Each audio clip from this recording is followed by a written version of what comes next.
relooker chez Luminel. Salon de beauté Luminel vous présente le journal. Luminel, osez être la plus belle.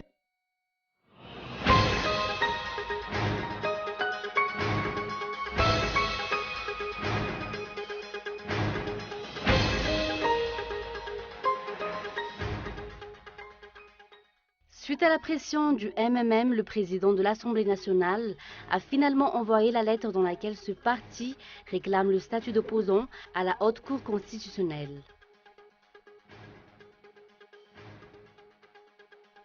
Sommet de la francophonie, des prestataires réclament leur salaire. Ils étaient environ 150 à manifester devant le siège du comité d'organisation de la francophonie ce jour pour exiger le paiement de leur salaire. Les bombardements ont repris mercredi à Alep. Suspendant l'évacuation des civils des quartiers Est, le régime et les rebelles s'accusent mutuellement d'avoir brisé le cessez-le-feu conclu la veille.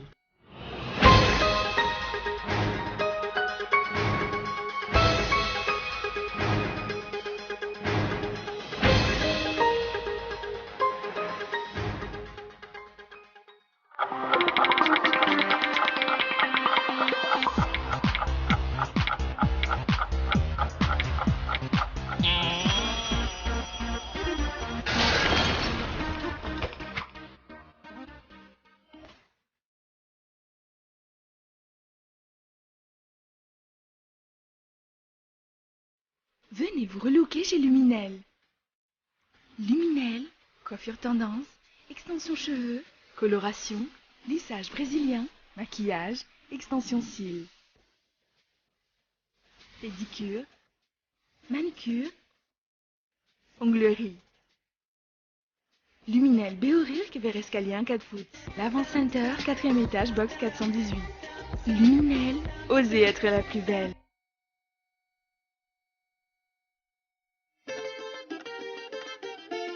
Sur l'axe Boumangajouf, Akalana Restaurant vous accueille dans un joli cadre fleuri et convivial, idéal pour les repas en plein air.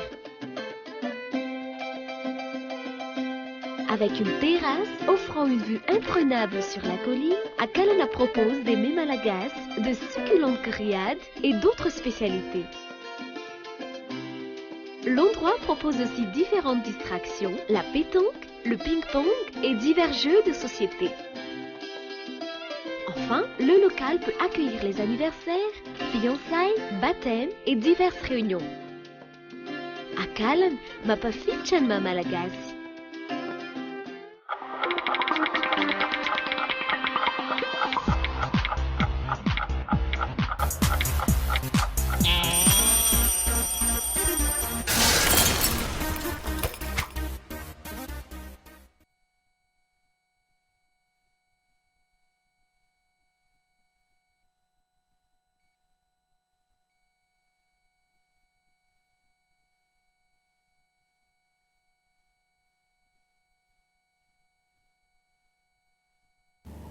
Bonsoir à tous et bienvenue dans ce journal. La page politique pour commencer. Suite à la pression du MMM, le président de l'Assemblée nationale a finalement envoyé la lettre dans laquelle ce parti réclame le statut d'opposant à la Haute Cour constitutionnelle. Statut d'opposant conformément à ce que stipule la Constitution. L'article 14 de cette loi fondamentale dispose en effet que la Constitution garantit le droit d'opposition démocratique. Les yeux sont donc désormais rivés vers la HCC, rappelant que l'exécutif a à plusieurs reprises incité l'opposition à occuper la place qui lui revient au Parlement.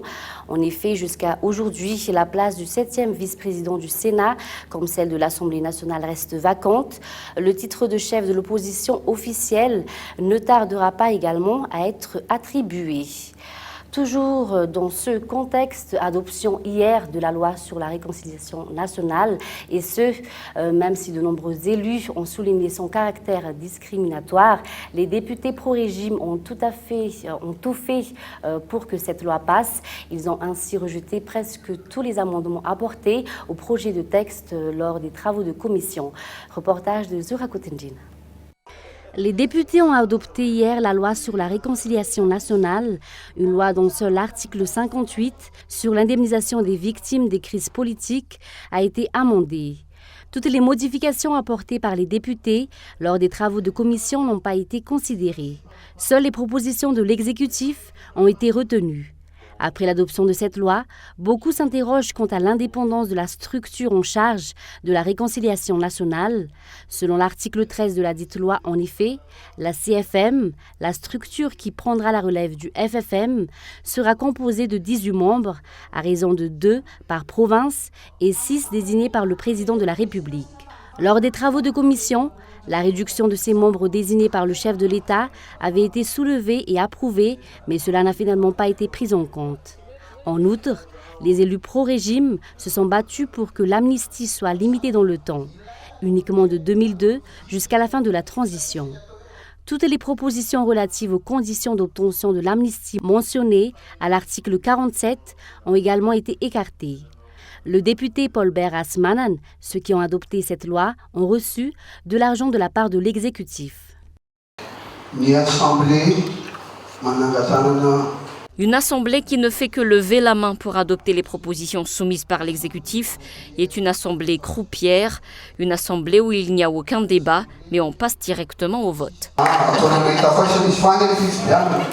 Rappelons qu'il y a 2 semaines, le FFKM s'est également prononcé sur la réconciliation nationale et notamment sur la non-poursuite du processus qu'il a initié en avril 2015 et qui est basé sur les principes des 4 F.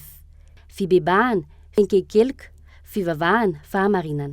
Pour le Conseil œcuménique des églises chrétiennes, la majorité de la population vit dans la pauvreté absolue et le fossé entre les riches et les pauvres ne cesse de se creuser.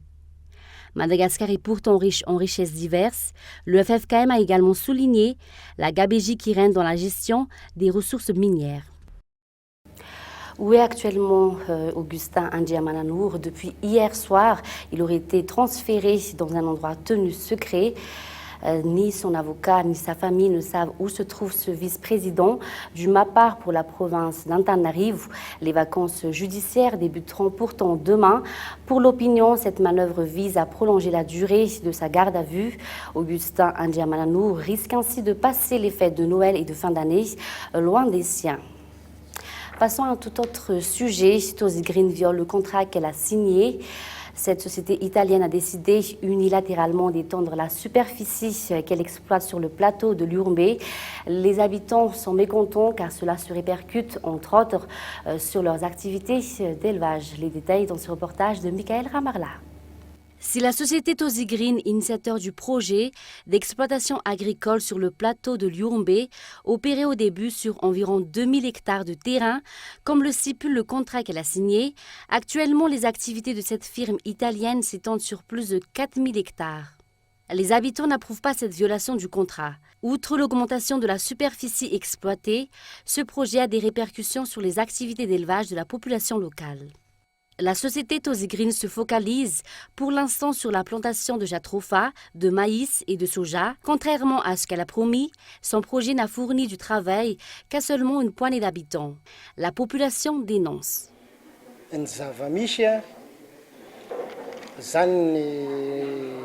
Les habitants ont commencé à contester ce projet depuis 2006. Plusieurs chefs de région se sont succédés depuis. L'actuel chef de région, tout comme le chef de district, est de mèche avec cette société. Ils intimident en effet les habitants en affirmant qu'il s'agit d'un projet de l'État et qu'il doit ainsi être exécuté. Ce projet d'exploitation agricole bénéficie du soutien du régime, un projet que le CIF et le collectif TAN ont récemment pointé du doigt car selon eux, le système de l'agro-industrie, préconisé actuellement à Madagascar, constitue une menace pour les paysans malagasy car ceux-ci engendrent leur expulsion de leurs terres. Ils ont ainsi dénoncé la favorisation de ce projet au détriment de l'agriculture familiale. Nous l'avons annoncé dans les titres sommets de la francophonie, des prestataires réclament leur salaire. Ils étaient environ 150 à manifester devant le siège du comité d'organisation de la francophonie ce jour pour exiger le paiement de leur salaire, un salaire qui avait été revu à la baisse. Ce reportage de Gaëtan Andjatslav.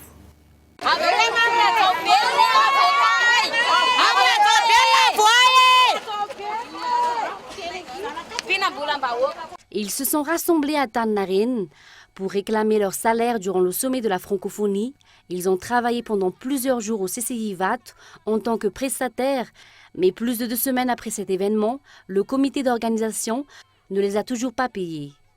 À l'approche des fêtes, ils réclament la totalité de leur dû. Ils nous ont promis de nous donner 30 000 arrières par jour, mais nous n'allons recevoir que 12 000 arrières finalement.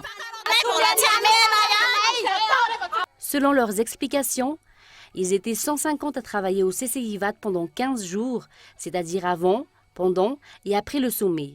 Non seulement leur salaire n'est toujours pas réglé, mais il a encore été révisé à la baisse.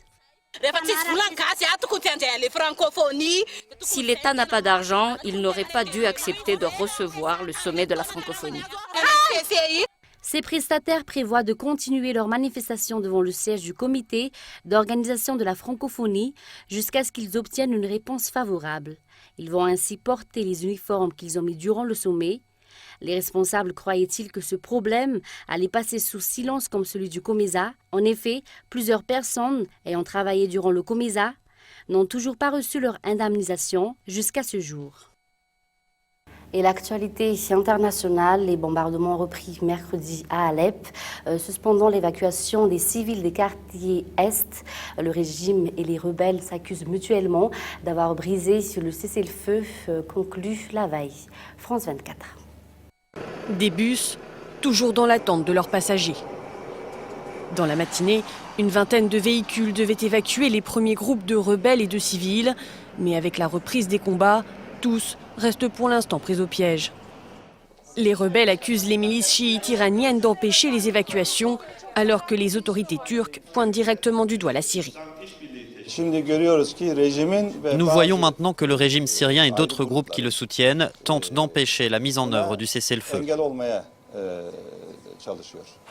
L'accord prévoit un arrêt des opérations militaires contre les insurgés en échange de leur reddition et la possibilité pour eux d'être escortés vers la province d'Idleb aux mains des rebelles.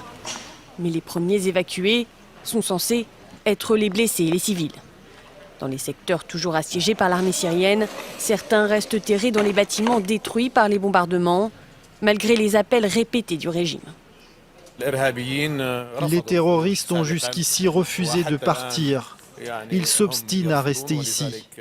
Alors nous leur disons que l'armée syrienne leur laisse 2 choix possibles, se rendre ou mourir. Ce mercredi à Alep, plus d'une dizaine d'obus ont été tirés par les forces pro-gouvernementales qui resserrent toujours un peu plus leur nœud autour des insurgés.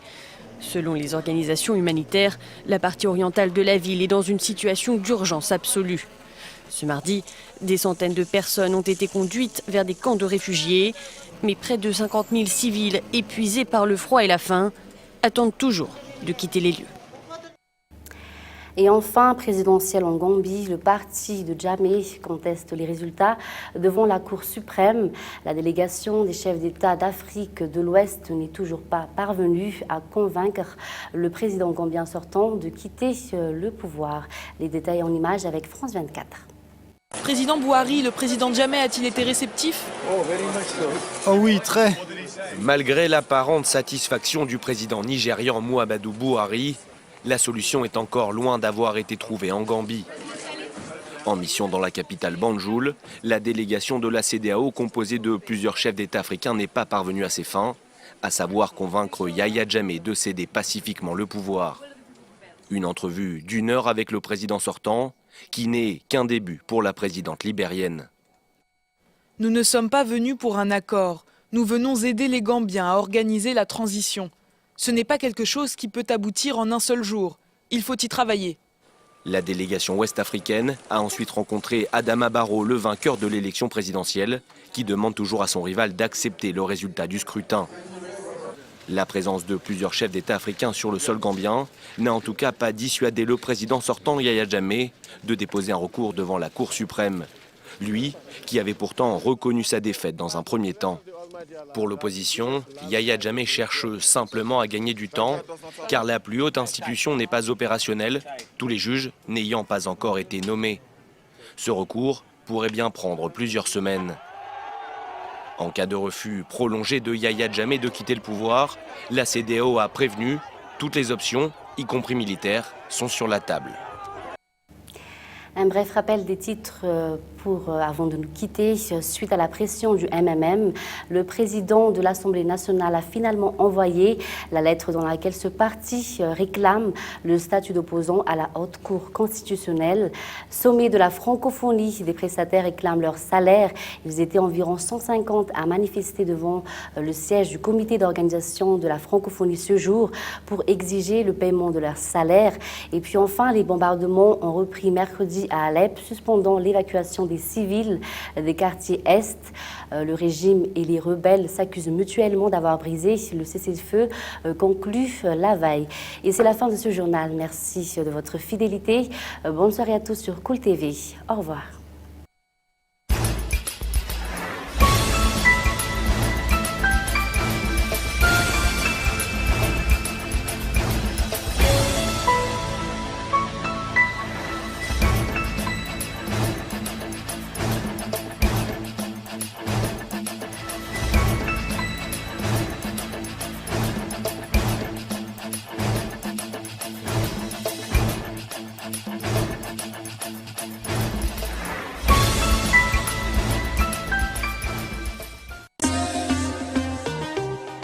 Venez vous relooker chez Luminel. Le journal vous a été présenté par Salon de beauté Luminel. Luminel, osez être la plus belle.